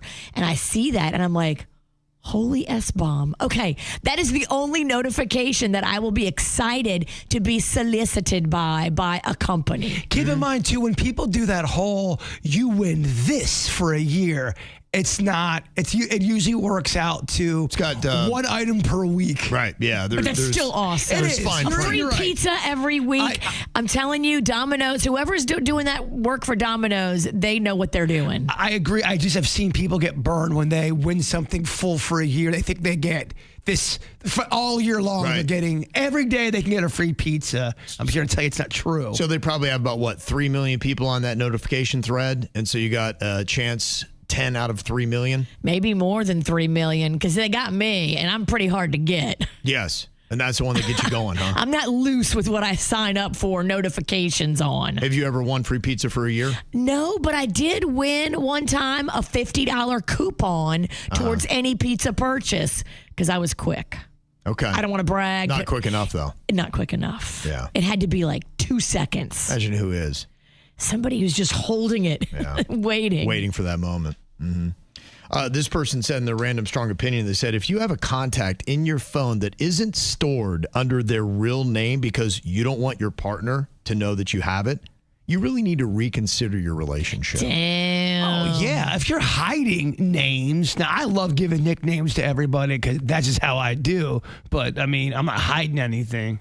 You haven't been Virginia once in my phone. And Kevin, you haven't been Kevin once in my phone. Really? Okay. What is he? Is he K-Dog? No, he's still the Diet Pansy in my phone. Okay. Am I the witch? Or am I Vicious V? No, you are Veronica the Witch, because that was one of your names in the horror movie, and I never changed it back. 2 movies ago. It was like 3 movies ago. Veronica the Witch. This person's random strong opinion. They say giving your child a first name that is more traditionally a last name is a 100% guarantee they're going to be a little jerk. Find me a cool Bartholomew. Okay. Haven't done the research on that. I don't know if I agree with that one. Anna from Port St. Lucie said, I feel strongly about no sleepovers. Oh, I agree with that. What do you mean? I will let people sleep over at my house, but I just don't think Rocco, can go on sleepovers. Sleepovers back in the day, the idea was kind of fun. I'm talking about when you would go over someone else's house. But think about the things you have to deal with. You can't mess with their thermostat. You can't go in the refrigerator anytime you want. You can't control if, for some reason, they've got a drunkle over there that just shows up at the house. Yeah, what if you have poopy cramps? Now the whole family knows what's I want a home game. Play dates are for daytime. Yeah. And also, too, I get hunger pains or pangs at nighttime. We know you do. I want to go in the fridge. You can't go in your friend's refrigerator at 1 o'clock in the morning. Now you're that weird kid. This person's random strong opinion is say, I don't like automatic flushing toilets. I squat to pee, so it's always flushing at the wrong time. And when I'm ready, it takes me too long to get it to flush. They are so annoying. Yeah, and if you do a double flusher, like Virginia flushed twice, she definitely was in there pooping. Mm-hmm. And Cesar says men should pee sitting down. There are health benefits, and it's way more sanitary. At home, I agree. If you think I'm sitting down in a toilet here at work to go number one, hell no. Yeah. I've seen what kind of damage is done in that men's bathroom, and I wouldn't sit on that seat. You have to clean it yourself at times. And now I'm like, I don't know. I'm not cleaning someone else's excrement. If it's Denny's or Kevin, I'm not grossed out. I'm cool. I'd clean it up and be like, all right, those are my brothers. You're not grossed out if you have to clean up Kevin's poo. Or poo. I'm grossed out if I have to clean up my own poo, so I don't know how you're not grossed out. No. Not, I said pee, not poo. Oh, okay. Yeah. Yeah, I'm not cleaning anyone's poo. Okay. I was going to say. What do you think I am? I don't want to clean anybody's, myself included. I'm just saying, we're familiar. I know y'all. You don't know who's been in there. The stories I've heard about what's done in that bathroom, some of these guys that work here should be ashamed, but they're not. Yeah. Don't care. They don't care. Nope. With reckless abandon, they are dropping bombs and trying to talk to other dudes through the crack. Yeah. That would not happen in the ladies' bathroom. Really? The ladies, they're spotless bathrooms? Well, we're not pooping trying to talk to each other. You've gone on record so many times on the microphone talking about how gross it is in the women's bathroom. I agree. How people don't wash hands. Yes. You have really, now all of a sudden, it's all magic in there. You guys have it worse, though, because the stories I've heard about guys pooping and trying to talk to you through the crack, that is just animal behavior. But I've heard from many sanitary engineers who say that the women's bathroom is always more filthy than any men's bathroom they ever have to clean. Kevin's right. He's got facts and stats. I'd back away from this fight, Virginia. Now, with his random strong opinion, Cesar was asking that men would start peeing sitting down. The health benefits, way more sanitary. Strong argument, absolutely. For home games, absolutely. Yeah. You can do that. Yeah, you're right. The away game, if I'm at a public toilet, yes, I'm standing to pee. But I got to tell you, that is the only time I stand to pee now, is when I'm here at work or I'm at a urinal, because otherwise I agree with that. And it's absolutely true. And I just wonder, when you're talking about the home system, I don't understand why guys are still so defiant. They think it robs them of all their masculinity. I can't be a man if I sit and pee. That's such a 1978 mentality, I feel like. I feel like majority of people are kind of like, it's comfortable. Who cares? Well, it's self-care. And it some guys might look at it like, I don't need no self-care. I'm a man's man. Well, gosh, I'm so not friends with anyone like that. I think it's better for you, and it's better for the cleanliness factor. Like, it's a lot of reasons why you should, but it comes with a little bit of a stigma still. But who is watching you at home, standing over your toilet, splashing your urine all over the seat and wall? And why be going, yeah, I just mark my territory. Yeah, I really, look, I was that way. Jbird talked about sitting to pee. I tried it one day. I was like, you know what? This is actually, I can get stuff done on my phone. I'm one of the gross people who takes their phone in there because I'm like, all right, attached to it. I'm okay with it. Life don't have a pause button. And if most people were honest, they would say they bring the phone in the bathroom too, but they don't want to be gross, but people be lying. That's why I'm laying it all out here. I got no shame in the game. I'm telling you how it is. Preach, brother. Yeah, I'm telling you how it is. It'll set you free. And it is one of the best adjustments I had made to my life for all those reasons is that my bathroom is cleaner. My pelvic floor is healthier than it's ever been. And I'm multitasking. I just don't get the argument. But only 25% of men, according to a YouGov survey, are sitting to pee. The rest of these men are like, no, I'm standing up. That's what my wife does. I don't want to be no sissy. Well, then again, too, did the survey explain that it's not away games? This is just at home? Because most people are grossed out. Hey, you have to go pee at a football stadium. I'm not sitting down there. I'm going to stand for that one. I wonder if that affects the numbers. Yeah, I don't know that YouGov did the really hard work and if they deciphered the difference. It does seem like kind of like a waste of money on YouGov's part. It'd be tough to get a sample size that was truly a good sample size because depending on where you go, like you're going to get more dudes that stand at an NFL game than you are at, say, an art gallery. Well, I'd like to ask all the dudes here at work what they do, but then I feel like it does cross the line when it comes into HR. Please let me eavesdrop when you ask people their bathroom habits. Go to the sales meeting. Hey, what gentlemen actually sit to go pee? All right. You just kind of an impromptu raise your hand poll there. And then they go, all right, go to HR right now. Weirdo. Let's do it in here, guys. Raise your hand if you sit to pee.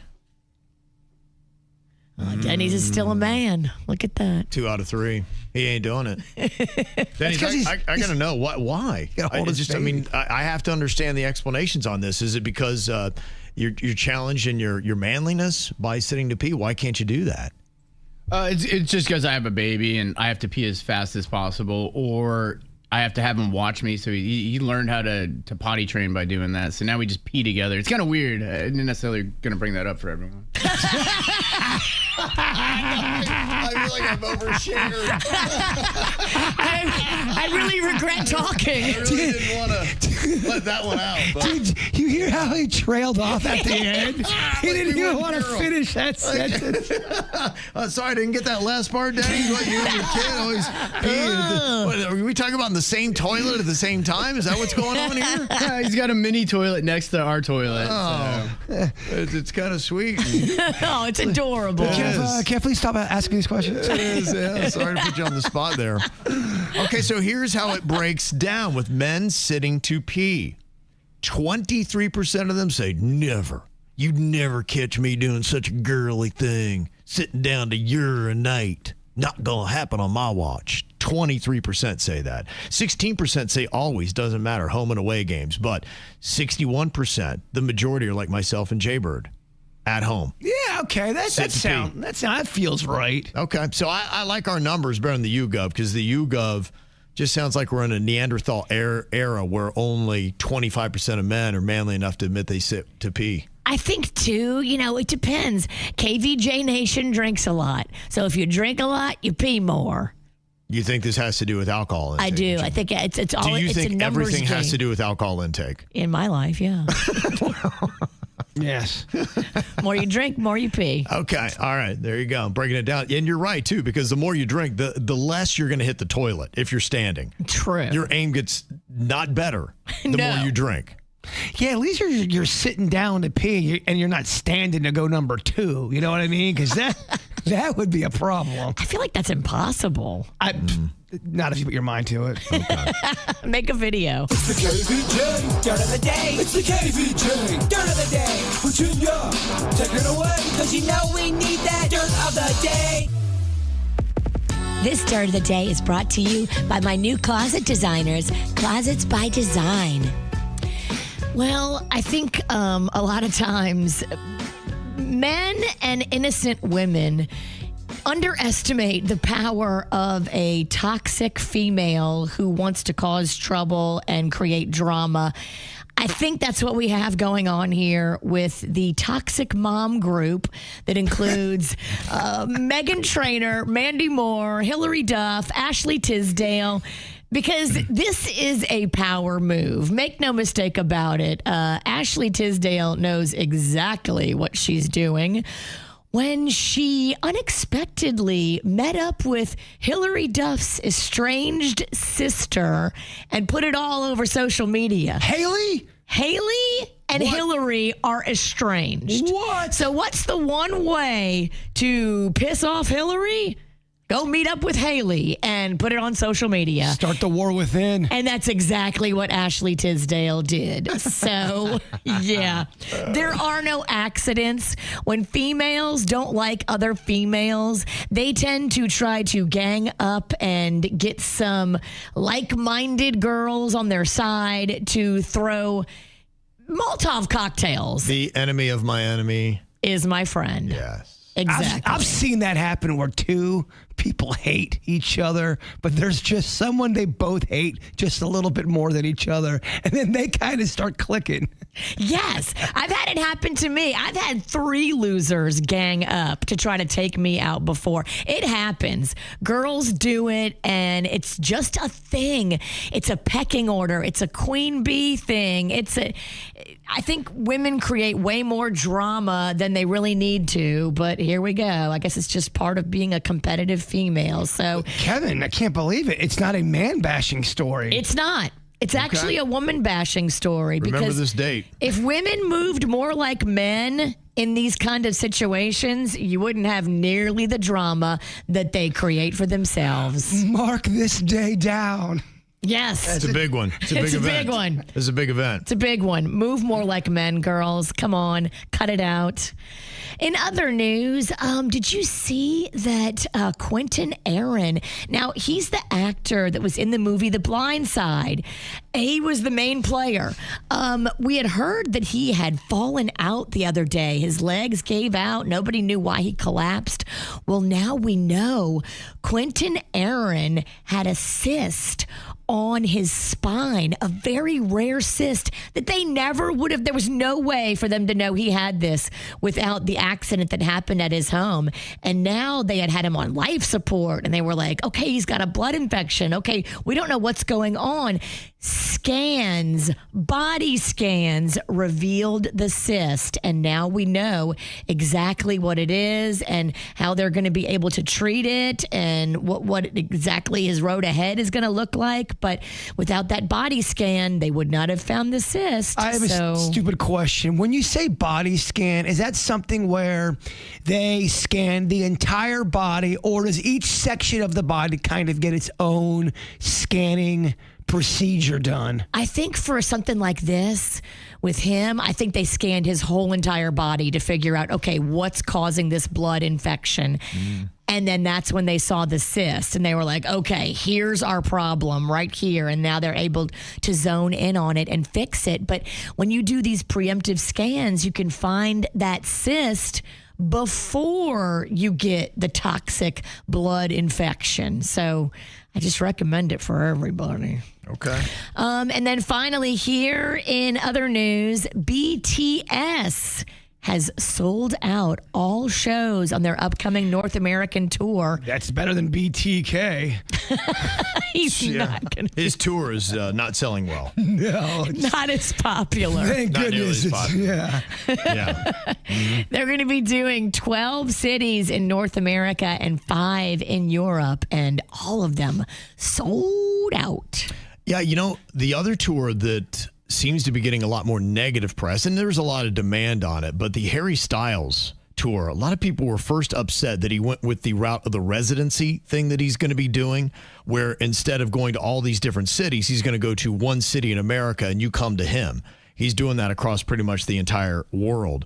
He's got a 30-date residency in Madison Square Garden. And the other part of it, too, is people are not real happy that some of the tickets are costing $1,182. Dang. The prices are steep. And they're sitting there saying, okay, so I've got to fly to New York City. I've got to find a hotel in Manhattan, and then I've got to pay $1,100 for a ticket. I guess it'll just show you as an artist, what is your value? If all 30 dates sell out, then that goes to show you he can pull that. And for him, it's probably about self-care, because I can imagine touring is way harder on your body than just staying in one spot and letting the people come to you. You hear anybody talk about it. If you have to be on the road all the time, whether you're a musician or if you are an actor and you're constantly, or a comedian, they say the road really wears you down mentally. It's lonely. It can get sad depending on what you're doing, where you're going, who you're around. I think a residency is probably way more attractive to these big players. Harry Styles. He can pull this off. And if he's more concerned about his health and his mental health than he is about a little bit of negativity, he's probably like, guys, I have to do this for me. I saw a documentary, and no, he's not the greatest comedian on the planet, but everyone's heard of Pauly Shore. That's a name that people know. This documentary was so depressing because he did a comedy tour across the country, and it was, I would say, like mid-level. He was staying at terrible motels. The crowds were not very good, and it was a depressing existence. It messes with a person's mind. You think it'd be glamorous and exciting to do all that travel and stay in a different place every night, but yeah, I think you're right. I think even if it's a fancy place, it's still exhausting. That was a heavy documentary because it was so depressing, and that's for a lot of people who are traveling. Demand seems to be there. More than 11.5 million people have registered for pre-sale tickets to see Harry Styles at Madison Square Garden. That is a record for the venue for any single market pre-sale. And the tickets are currently on pre-sale, with the general goes on sale Friday. There you go. Supply and demand. Yeah, I guess he's matching it. Yeah, I don't know if we can help her. I really hope we can, because I can only imagine how sad and heartbreaking this has got to be. Got an email here. Somebody's asking for any kind of help, and they don't know where else to go. They said, my husband and I are heartbroken. We do not know what to do. My daughter and I used to be incredibly close, best friends even. Then she got married, had her only grandchild, who is now 8 months old. And then after the baby's birth, she developed severe postpartum anxiety. We tried to be understanding and supportive, but she never once has come to our home while regularly visiting her husband's family. To see our grandbaby, we always have to drive at least 45 minutes, which has been very painful and confusing. There have also been other red flags. She recently married her husband 5 months after meeting him without telling her father. I was the only one who knew and kept it to protect him. Her husband quit his job after the baby was born and still hasn't returned to work, spending his days gaming, which concerns us. Christmas at their home felt tense and unwelcoming due to strict rules like banning alcohol, despite no one having a drinking problem. Our family still showed up, even though many felt uncomfortable. Things came to a breaking point when my husband asked to stop by briefly to see the baby and was told no because his mother-in-law might be there. Hurt and frustrated, he sent a text he regrets. Shortly after, we received a message saying we are no longer welcome in their home and can only see our grandchild at a park. We were accused of disrespecting boundaries and causing stress. I know my daughter didn't write the message, though she approved it. I'm devastated. I feel shut out, mistrusted, and believe my daughter is being controlled by her husband. I don't recognize her anymore, and I deeply miss the relationship we had, my place in her life, and my grandbaby. Any advice or perspective would mean everything to me. Yeah, this happens so often. A young girl marries a narcissist, and then his goal is to separate and alienate, and he can control her better if she's got nobody in her ear raising up her self-worth. He wants to make sure that he is the only voice in her ear. And by your husband sending that text, you further pushed him towards her and yourselves away from her. You're proving the narcissist's point that you guys don't respect boundaries and you're disrespectful to their marriage and you have bad things to say about him, and you're in a very tough spot and you don't get to voice your opinion about how much you hate him. Yeah, that's really tough. And you are right in the sense where you have to do everything right because you are under a microscope and any ammunition you give to him is going to be used against you, and it already has. I don't know if you've apologized for that text message, but going above and beyond to be nice in this situation is probably one thing. Any friction you throw into it is probably only going to distance you further. Is it possible the parents are not nice people and that's one of the reasons why they don't want to spend time with them? Anything's possible. When you only get one side of a story, it's kind of hard to get all the information. I think I know what's going on here. My sister married a guy just like this many, many years ago when she was young and pregnant, and he was a narcissist. He was unemployed for 11 years because he was holding out for a management position. Yep. This happens, and they try. I saw it in our family. They try to alienate the person. They try to distance them from any family that could talk reason to them. And anything you say bad about him is going to be used against you. It's only going to hurt you. Yep, absolutely. And even the thing like the comment about the alcohol at the house, those are the kind of things where you just have to accept it. Whatever their terms are, go with it and just be thankful that you got an in, and you got to make the most of the experience to try to make it good. And you got to hopefully win over her trust to know that she's got a safe space in you where you're not going to be judged. She's not going to meet any kind of friction.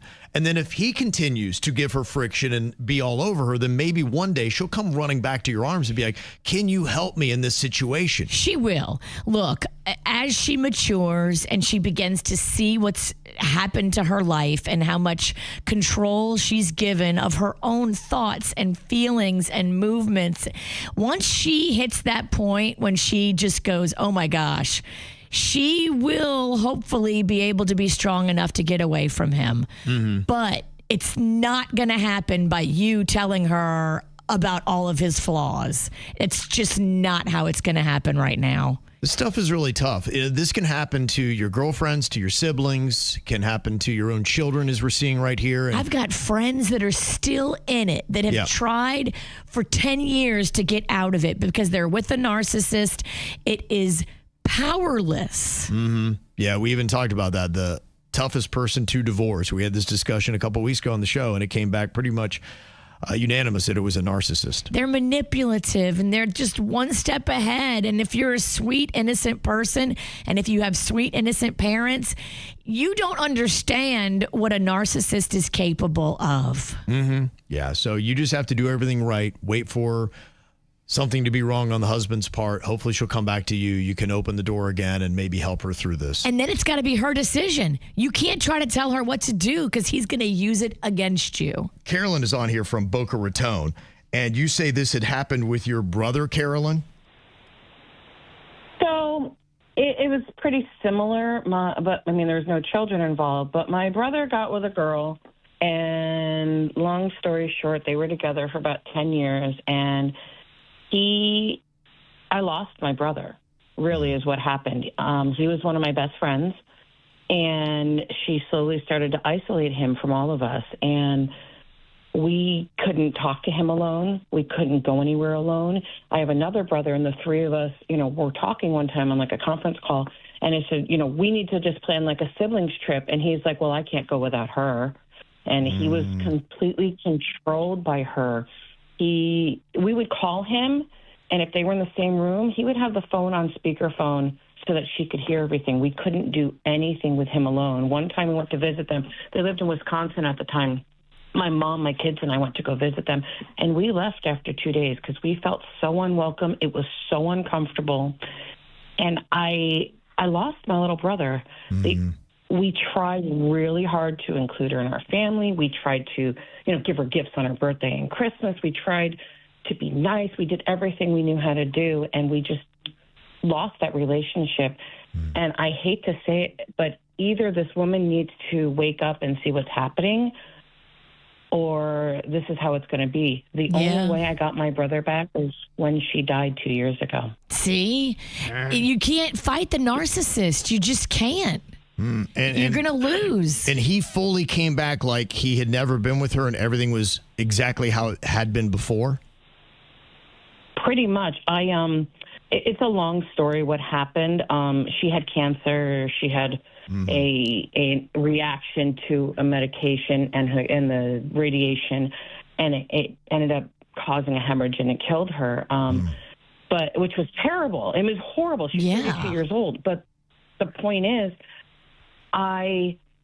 all of a sudden I became mama bird with my brother again. He's my baby brother. And so I started trying to take care of him. And now we have a great relationship. We talk almost every day. And as a matter of fact, this past Christmas, he now lives in Virginia. He drove all day one day from Virginia for Christmas and surprised me to show up to spend Christmas with us. Wow. So we are back to where we were. Yeah. But it's taken a long time. And my little brother, he's my person. So for over 10 years, I was just missing him. But I'm so happy I have him back. But it took her dying. Took death. Which is terrible. Terrible. It is terrible in many ways, and it's not probably real encouraging to this other lady that emailed us to say, okay, so that's possibly what it's going to take. It's a terrible thing to have to tell this grandmother that she's going to miss out on the first few years of her only grandchild's life. Or longer. Yeah. But this will play out, and you will eventually get your family back, because it's not sustainable. The daughter has to wake up. The daughter has to wake up, or he has to die. Yeah. And one of those things hopefully happens. Yeah, it is tough. I mean, in a sense, I think the lesson sometimes is you just have to remove the one person out of it, because the narcissist likely is not going to change as long as they're in the picture. Yep. You're now going to have to deal with the rules of engagement on how to deal with a narcissist that is controlling your loved one. And that's the tough thing. And Carolyn, according to what you're saying, there's no playbook for that. Let me tell you something. She even had my brother so, quote unquote, brainwashed that he became a vegetarian, and he thought it was his idea. After she died, he went and had some ribs. He's like, oh my God. You know what I mean? Like, wow. That's how much she controlled him. And I don't know. They were technically breaking up, but they were still living together. So he was trying to get out of it. Yeah. So if she hadn't passed away, maybe once he was on his own, this might have happened over time. But it's a terrible thing when someone is controlled by someone else to the point that they think that they believe, a different philosophy. Yeah, it's crazy. And some people are just so great at manipulation. Yes. And when you're in it, you just are like, this is the world that I'm in. I've made my own prison, and I'm just going to have to live in this. And this is what it is for my own peace and happiness. And narcissism does not know gender. It can happen with a female or a male that tries to control everything just as easily. Yeah. It doesn't matter, female or male. Well, I'm glad you got a win on that, Carolyn, and we wish a positive outcome to the other lady who emailed as well. So glad you got your brother back. Enjoy those ribs. That's it, baby. That's right. Okay, how long do we know each other here on the show? We've all been together for a very long time, at least a decade, decades for some of us. So there's no excuses to miss any of these. But the big question here, does Jbird know Virginia better than Denny's knows me, Kevin? Boy, do I know everything about this witch. 100%. Yeah. Team Full Throttle is back. But we're not bumping privates. I draw the line. Yeah. No, I only bump the privates with the men on the show. It's for pleasure. Okay, so Jbird, do you think Virginia prefers red or white wine? She likes white wine better. Is he right, Virginia? He's correct. Yeah. Denny's, what about me? I think Kevin likes the red. You are correct. Yes. All right. Okay. Points for both. Got a little barn burner here. Okay. Has Virginia ever played blackjack in Vegas, Jbird? No, she is not, but I believe she's been farted on by a stranger. Yeah. That's not the question, but yes. Yeah, I just wanted, just for some context for the people. I have been farted on by a stranger in Vegas, and it was an act of war. He did it on purpose. What about that blackjack? No. Okay. I'm not good at counting, right? Isn't that the one where you have to count? You don't have to, but counting cards helps. But can this girl play some Uno? I've seen it. Okay. I have played Uno. Denny's, have I ever played blackjack in Vegas? It's tricky. Blackjack specific. I don't think Kevin's much of a gambler. Is blackjack the one where you have to get 21 and don't go over? Yeah. Yeah, that's why I can't do that, because that's too much math. Yeah, no, everyone at the table would hate you. I'd say if Kevin was in there and Actually, passing, I like it because you'd be losing a lot. I would love it. I guess you're right. She'd be on 20 and would hit. That's a good hit me. Yeah, hit me. Yeah, give me another one. I like cards. I retract my statement. You're right. They would love her. Yeah.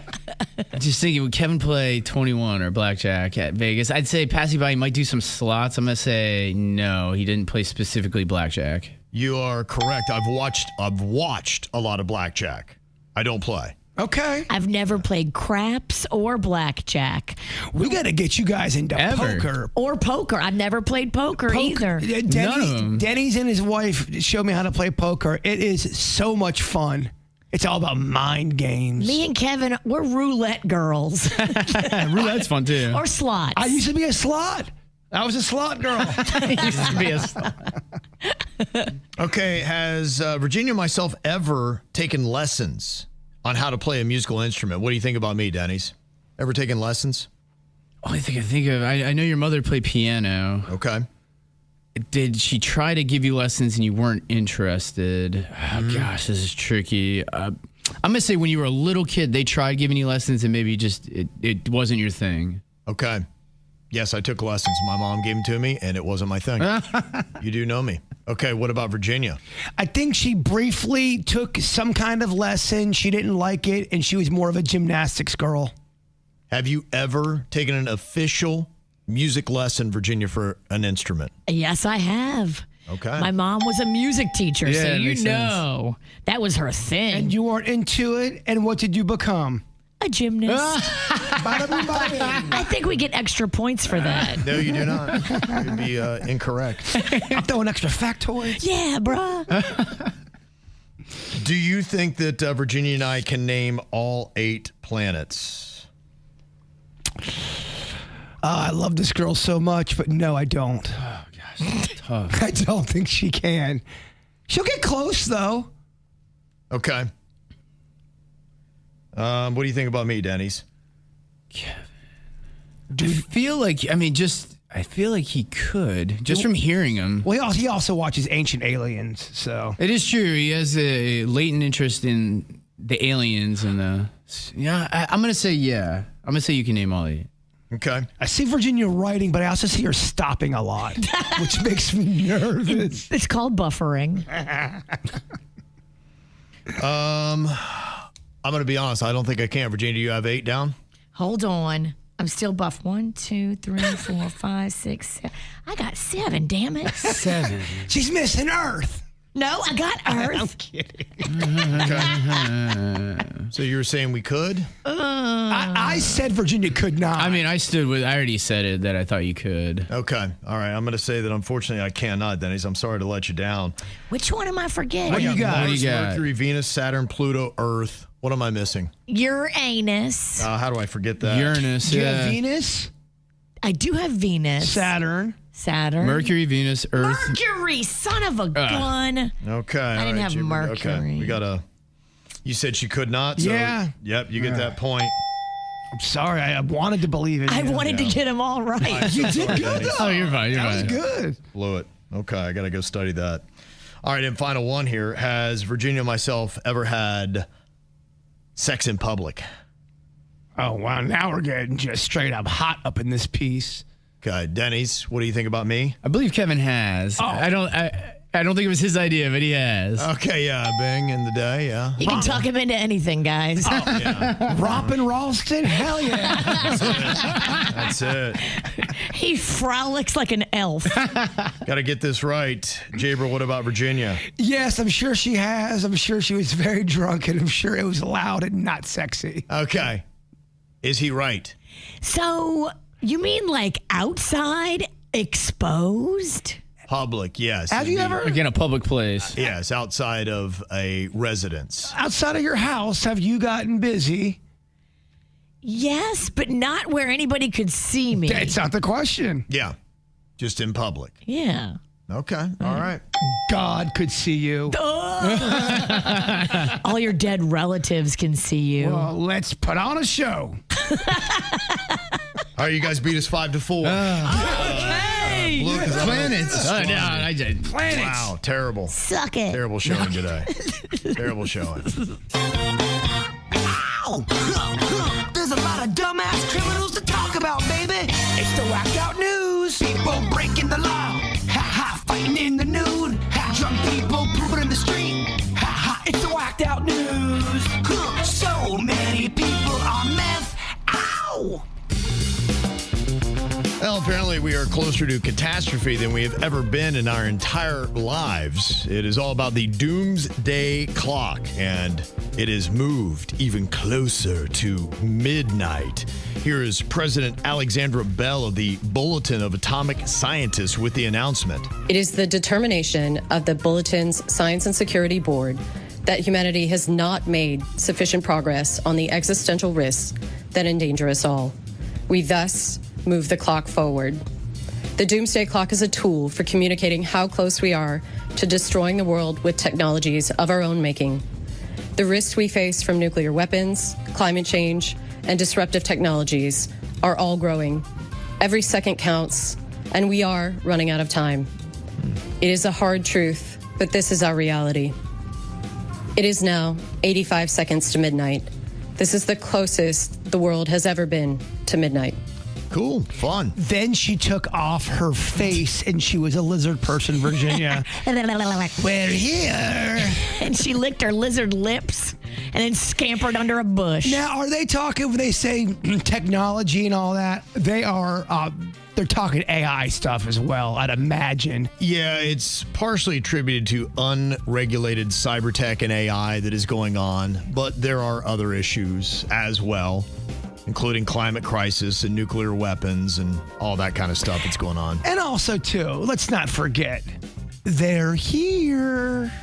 Oh, they're here, Virginia, and they're in the ocean. Amongst us. Jimmy Kimmel had this comment about the announcement. Could somebody please get these people some Zoloft? Because 5 minutes with that group, I'd want the world to end. I would welcome it. Was the woman reading that, was that AI or was that a human? It's supposed to be a human, but yeah, who knows? AI to me. Wouldn't it be crazy that she's warning us about AI by actually being an AI person? You don't know that she's not. Well, that's why I'm kind of second guessing. I'm going, is this part of their plan? No, that would be the ultimate little switcheroo, wouldn't it? I got 30 seconds into an AI video yesterday, and I was like, wait a minute. An Amish lady making a video. Amish don't have iPhones.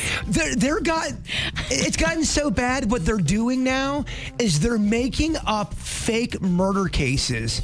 So you're watching this murder case special for 5 minutes in, and then go, wait a minute, let me see. It's not real. It never happened. It's a fake case completely, but they take people's pictures and put them in the video. Wow, that's where we are now, huh? That's where we are. I just don't see how that's, I guess they could say it's for entertainment value. Yeah. But it's coming off as if it's real. It's not fair. Well, I guess it doesn't matter if the world ends because we're enjoying life less anyway. According to a new poll, it asked Americans to rank 2025 on a scale of 1 to 10. The average was 5.3. Yeah, could someone come over here and give me a hug? I'll take a group hug. In 2024, it scored a 6.1. So, yeah, all right. We didn't like 2025. It's going down. I guess so. Hug? You guys acting like you ignoring me? I mean, 1, 2, 3, not it. Dang, I got denied a hug. That's wrong. I'll hug you. Do you remember 42-year-old Jermel Jones? He was Chuck E. Cheese that got arrested while on duty. Oh, yeah. It was a great story. He had swiped one of the customer's credit cards and then used it. Boy, that mouse really turned out to be a rat. Yeah. What I loved is he went to a smoke shop and then Whataburger. That checks. Yeah, the card belonged to a woman who said it went missing after her child's birthday party, the old Chuck E. Cheese there in Tallahassee. He pled no contest in circuit court this week, 2 felony counts and 1 misdemeanor tied to the theft and unlawful use of the card. But he did avoid going to prison. And can you imagine how weird that'd be? Sharing a cell with Chuck E. Cheese.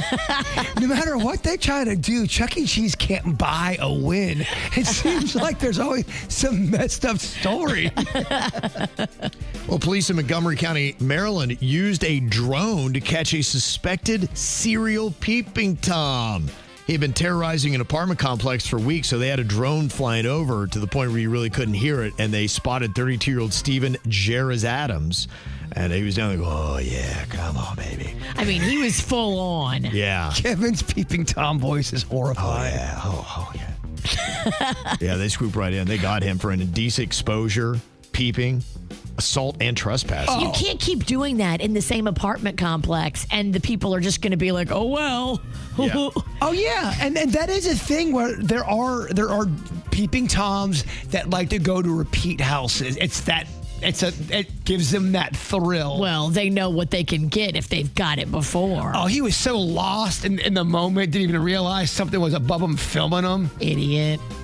Well, we got, unfortunately, a lot of pipes bursting in today's whacked out news. One happened because of the cold weather in Oklahoma at a hotel. They caught it on camera, and the ceiling actually collapsed because of the pipe breaking. Oh, my God. That sucks so bad.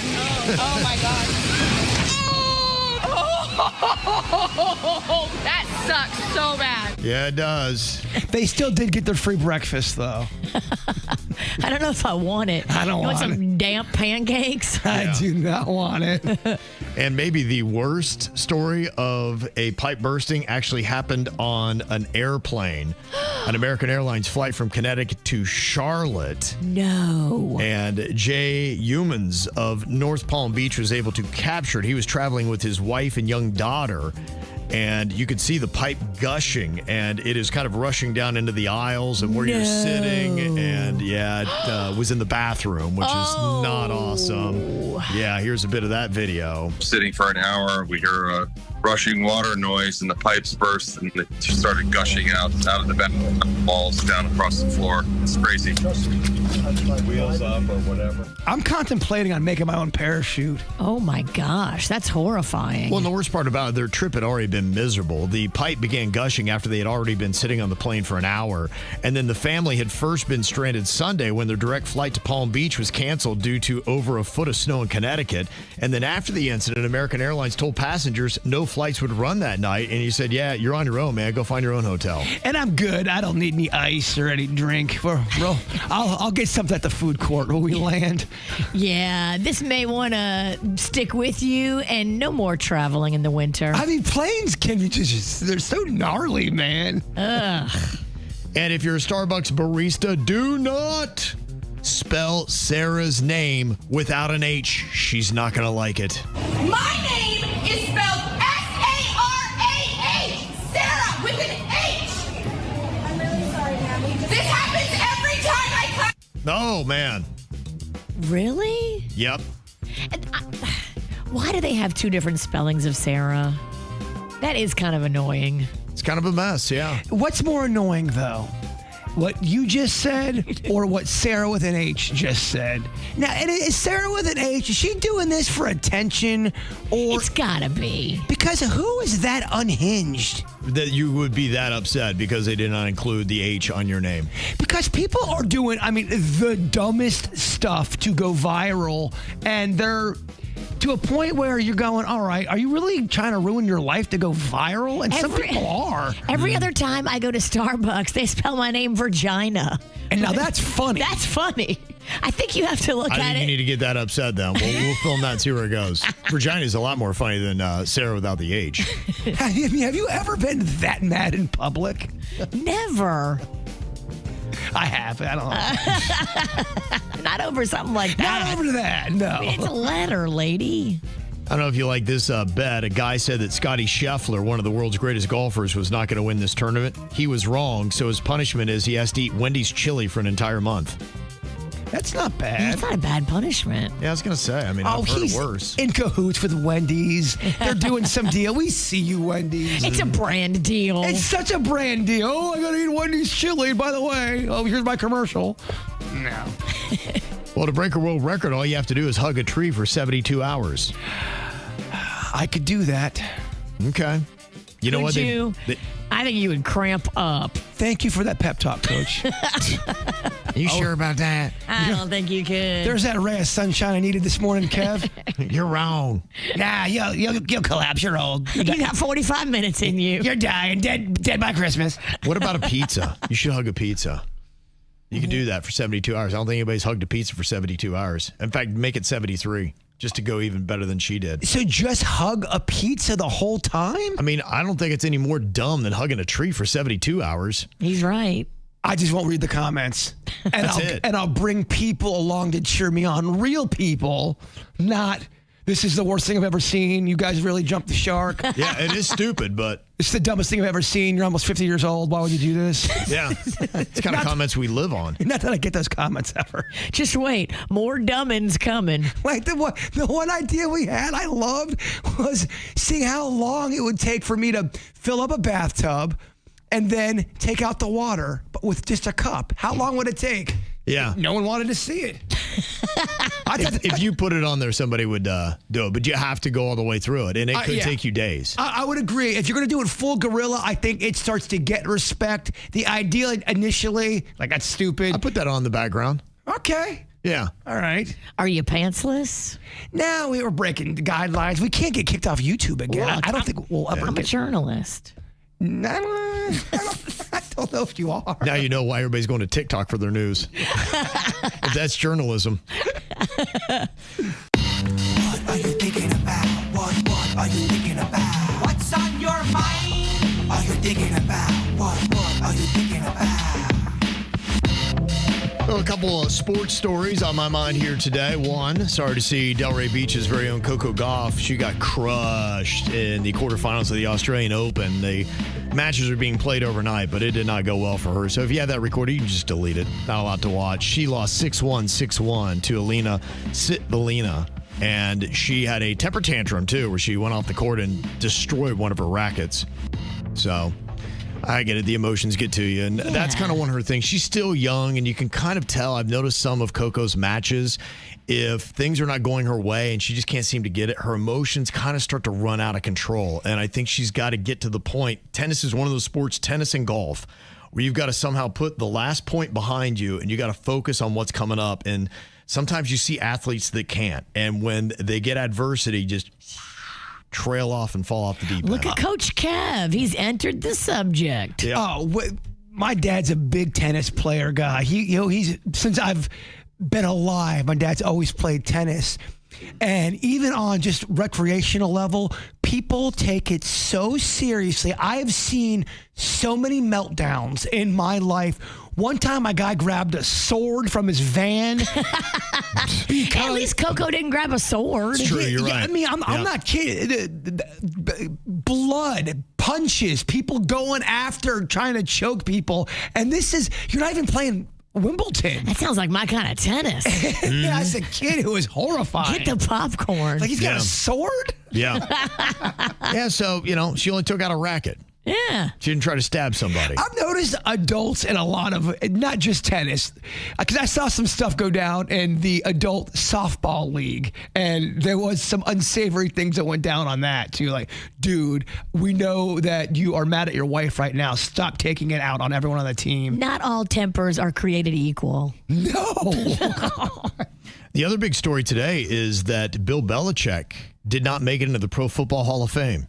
Oh, I bet his new young girlfriend slapped him across the face. Well, why did he not make it? The only explanation that I think makes a little bit of sense is that it was the Spygate and Deflategate. And some people think that he did some things outside of the rules to win some of his Super Bowls. But still, when you've got somebody, he's got 8 Super Bowl rings. 6 of them, he was the head coach of the Patriots, and then he won as, coordinators for other teams. But when you've got 8 Super Bowl rings and the first chance you're not thrown into the Pro Football Hall of Fame, to me, too, it's not like he was suspended and he was, to me, if you're really cheating to that level, you got to kick somebody out of the sport. He wasn't kicked out of the sport. So if they still are into the sport, you got to treat them like, all right, it is what it is. If you got a little grudge and think that maybe they shaved the rules, prove it, get them kicked out of it, They did that with Pete Rose, and that's why he didn't get into the Hall of Fame. But with Bill Belichick, he has to go in the first ballot, and they did a disservice. And now a lot of people are calling for the 10 people that kept him out. There were about 10 votes that kind of kept him from the mark. They're trying to say maybe they're just sending a message to him, saying, yeah, we see you. We know you should have gone in the first ballot, but because of those two things, we're going to keep you out for 1 year. Take that. Baseball's the opposite. You can be a horrific human being in your life, but if you cheat the game in any way, you're out forever. But, you can beat up people and light houses on fire and stab people. And he hit 330 his career, let him in. But if you do anything against the game, they throw you out. It's bizarre. There's always been that debate. Do you let people who have poor character in their personal life in what's known as the greatest whatever? Yeah. And they might be, and like what you're saying, maybe they're punishing him for a year because of that. Yeah, but you need to disclose that. And still, to me, you don't have enough there to do it for that reason. So I think it's very dumb, and it's going to be the number one topic on all sports shows today if you want to see it talked about for 24 hours straight. Ugh, I'm good. This is enough. Oh, and then it'll lead into something else that's stupid, too. It's that time where there's nothing to talk about. It's true. What's on your mind today, Bird? Well, me and Denny's were driving, and sometimes you see something in life and you go, do you get involved? That was odd looking. We're driving in this wooded area, and this dude, not wearing like a complete outfit on, sprints out of the woods because we're by the wooded area, starts to sprint, looks around, and then starts to casually walk. And me and Denny's go, that was odd and bizarre looking. Oh, that's what you do after you bury the body. But do you call the cops or something? He didn't technically do anything illegal. We have no idea his circumstance. Maybe he was just exercising. You didn't want to pull over and investigate? It was after the South Florida Fair, and we were so exhausted. We're you don't want to be the next victim? Like, this guy will be able to kill us if we even try to get involved now. You're the easiest guy to kill. But it looked so bizarre. We're driving, and this dude just sprints out of the woods at nighttime. What is going on there? Who knows? See something, say something. Or see something, talk about it, go through a drive-through, and then talk about nothing. Do nothing, and then talk about it on the radio 4 days later. We just thought that was suspicious. Where was the woods in case somebody wants to go check for the body? That's a good question. Yeah, so we were heading back from the South Florida Fair. We were going north. It was... So anywhere from Southern Boulevard. Great job, guys. Yeah, anywhere from Southern Boulevard to PJ Boulevard. Well, this light would not change. We were at this light forever. It would never change. So we ended up going a different way than we normally would. Oh, you took a back road. We did. And that's why we were driving. That's where everybody should bury the body, is the back road. And of course, that led to a conversation. How many bodies do you think are back there? But they emerged from the woods, kind of like shuffled a little bit, and then just started walking as if nothing happened. And I go, there has to be a body back there. It's like that one time where I heard a scream late at night, and you go, all right, is that enough to call the police? Or could that just be someone just screaming, having fun? But it sounded odd at the time it happened. When do you get involved? You got to do judgment call. Listen to your gut. Yeah, I did. I made a pizza. Went to bed. I made a pizza. Haven't thought about it till now. Yeah. Once again, did nothing. What's on your mind today, Virginia?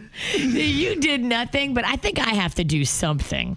So Panda, being very sweet, last week took Rocco for a haircut because he was getting a little scruffy. Mm-hmm. And I don't know, the girl that cut his hair. Okay, first of all, she sent Panda back home with the report that it's Rocco's fault because he's got a cowlick in his hair, that she had to cut his hair like she did. But I was like, okay, the part is in the wrong spot. So she put this part in a weird spot where Rocco is now walking around looking like Crispin Glover from the Charlie's Angels movie, where his hair just looks like wrong and creepy. And I think we got to recut the hair because it looks bad. It just happened to me. I went to a different person because I was in a hurry. I went to a different haircut place, and it's just not great. I look like Bert from Bert and Ernie. No matter how I style it, I'm like. And then whoever cut it had the balls to blame Rocco because he's got a cowlick, but it's not his fault. Like, you should cut around the cowlick and work it to his benefit. Yeah. Have you ever been shamed by a stylist? Like, oh, I have to give you this bad haircut. It's your fault, though. It's a weird, we've talked about it before, where you go in to get a haircut and you ask for something and someone's like, nope, trust me, your head is my canvas and I'm going to make it my art piece. Like, no, I just want to fade. Just give me something that makes me look right, not like Crispin Glover from Charlie's Angels. That's tough. It's not a good look when you're 10. You got my man out in the streets looking like Crispin Glover. That's better than what I look like right now. I take off my hat, I look like Bert from Bert and Ernie. So you're going to take him back, and if you do, you take him back to the exact same person? No, I'm taking him to somebody good. I'm taking him to my boy Trix in Tequesta. But I know where I'm taking him. But even like the low budget places, you used to go to the ones that aren't very good, but you go there because you're in a hurry. Even they are expensive now. You're right. It's not like the days of, it's only $12. No, you're spending $20 haircuts. Yeah, at Min's. It's insane. In fact, I heard a clip. I don't know any celebrity hairstylists, but there's this guy named Chris Appleton. I guess if you're a celebrity, you know. And this just kind of lets you know the racket of how they set prices for haircuts. It's totally bunk. We want to know what you would charge as a celebrity hairstylist for a haircut today. I've charged everything from, $100 back in the day to... Give us the top. Now he's embarrassed. Tell us the most you've ever charged. How about that? If you have to ask, you can't afford it. Right. I can't Obviously, afford it. We yes. can't afford it. Oh, God. Chris, say it. Come on. We get personal here. Like $100K. $100K? $100,000. For a haircut. A haircut. You are insane. That's crazy. Wow. That's insane. And that's without any HE.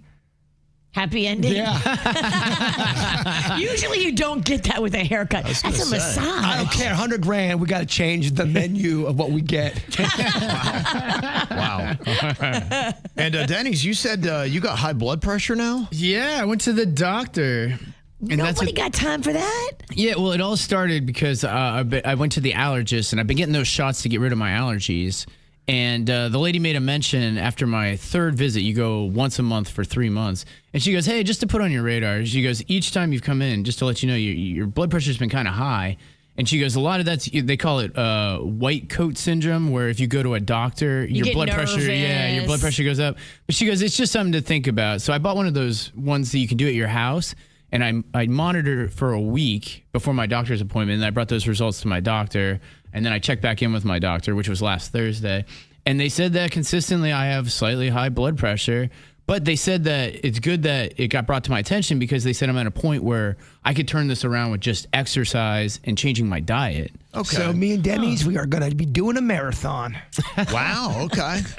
But yeah, they said it's just... Is he going to push you in a wheelchair? That's pretty much what we're... That's a lot of great exercise. It is. It's good. I'll take his upper body. Yeah. I'll take any exercise. But it was just something that was never even on my radar. I don't really eat that crazy. I don't drink sugary sodas. There's a lot of things... Sedentary lifestyle must be one of the biggest culprits. Maybe like I do eat chips for snacks, stuff like that. It does add up when you cross 40. That stuff starts adding up. We're gonna start a walking club together. Is it in your dad or mom have it? No. So unfortunately, I don't necessarily have a family history with it. Okay, but they just said it's something that I should definitely keep an eye on because they go, if you keep the trend that you're going, it's going to become a problem at some point. You down with that walking club? Yeah, I'm absolutely down. Limping club? Yeah, whatever. I still got to get my steps in, girl. That's true.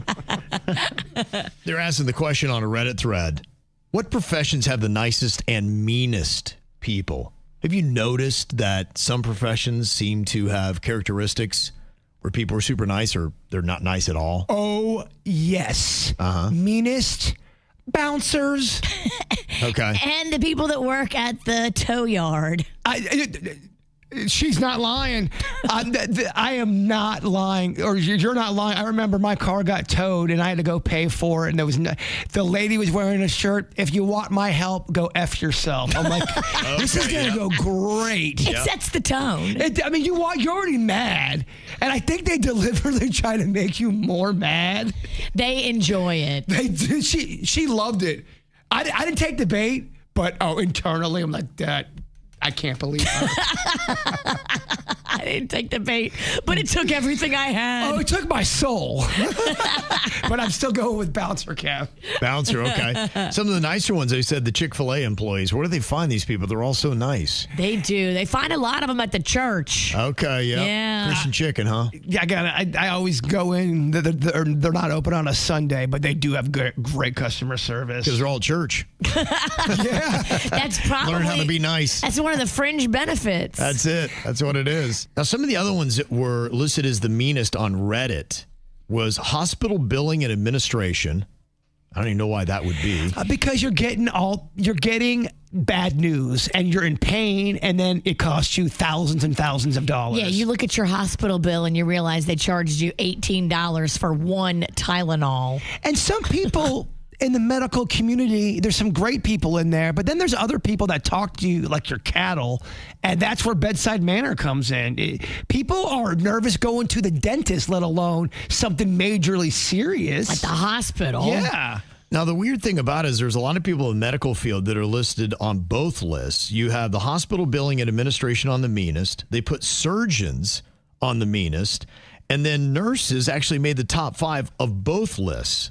Really? Because, like anything in any profession, you have nice nurses and you have mean nurses. We've all dealt with a nice nurse and a mean nurse. When I had my kidney operation, there was such an unbearable nurse. She was so mean, and it was terrible to go through. I'm like, oh, it's just her, huh? For my shift overnight. Can I request a new one? I was afraid to even ask for a ginger ale. I'm like, she's gonna hit me. Then on the nice list, they also had physical therapists and hospice workers. Oh my gosh. Those hospice workers, they are sent from above. Most of them. I can't speak to all, but the ones that I've dealt with, they are beautiful humans. Yeah, if you're a jerky hospice person, you're in the wrong field. Then they also had pediatric dental assistants as being some of the nicest. Yeah, they have to put up with a lot. I remember when Rocco was little, he punched him in the face. Okay. He did not like to go to the dentist. He clocked an assistant and the dentist. Does he pack a punch like his mother? Because I've been on that end before, and boy, I had to go to the dentist after. Amber, she hit us up on the WRMF app, and she said people in real estate are very nice people. I'm newer to the business as a mortgage advisor, and everybody I've met, with few exceptions, have been wonderful. I had a real estate woman, and she worked for the agency known as Hell. She was terrible. Terrible, Kevin. Probably in my top 20 of people I can't stand on this planet. Okay. Yeah, I've met some weirdos. When I bought my house, the seller's agent was so shady and slippery and changed the whole contract at the last minute. And everybody was just like, ugh, you're so annoying. We don't even want to fight with you because you're that annoying. Mine would try to lie to you about the place she found. And then when you'd go there to see it, it'd be like, well, this isn't what I was asking for. Then she'd get mad at you and start yelling at you and getting all attitude-ish, going, well, I mean, this is what I found, and this is a great deal. You should take it. I'm like, no. Get out of here. Be gone. Now, somebody's calling out the DMV. They said possibly some of the grumpiest people you ever meet. But to be fair, if I dealt with thousands of people daily, I'd be in a mood too. And I think that sometimes is it, when you really have to deal really close with the general public and they could be nasty, that you come in with the same energy because you're like, all right, you're going to be nasty to me. I'm not going to let you walk all over me. And sometimes that is their attitude. And then they are judged unfairly because of it. Yeah, hour 7 as a customer service worker during the holidays, you're pretty sick of people. Yeah. Mm-hmm. And then making the mean list politicians and sometimes, and a lot of times, attorneys. We got more KVJ going to be coming your way. It is going to be on the After the Show, expanding to all the platforms out there that you want and need. You can catch it live on YouTube, Facebook, Instagram, and Twitch. Trying to get it up onto TikTok as well, and hopefully we'll be there in the next couple of days, if not a week. So it's challenging us, but I'm sure Denny's will conquer that challenge soon. So you can watch the After the Show pretty much anywhere, live and on demand as well. Before we get to that, Bird, if you would, wrap us up with your thought for the day. Hope is a rebellion against despair. Every time you choose it, you're telling the darkness it doesn't get the final word. Yeah. Oh, yeah. Powerful. Yeah. The KVJ Show on 97.9 WRMF.